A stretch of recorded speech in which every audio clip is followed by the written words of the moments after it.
Yes. Wakati huo nikiwa natumaini kwamba hata Diamond anakusikia, lakini kama hakusikii basi wadau watakuwa ni maripota wako kwake. Yes. Sema neno moja kwa Diamond Platinum.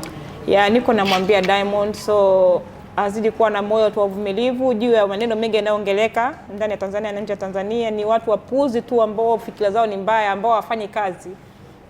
So kama unapambana utakuwa unamjadili mwenzako vibaya. Unajua Diamond ni mtu ambaye anasaidia watu wengi sana, ambao ameajili watu wengi. So bila yeye sometimes baba wale wangekuwa vibaka, wangekuwa nini. Lakini mimi neno moja kwa Diamond, nampenda sana. Nazidi kumwombea Mungu ampe maisha marefu yenye baraka na amani duniani. Ampe uhai mrefu sana ili azidi kusupport watu wengine. Ni hayo tu. Okay, hayo yalikuwa ni maua ya Platinum, lakini tukirudi upande wako Zuena, kuna swali ambalo kama ulitupa kona au niseme ulitupa mgongo.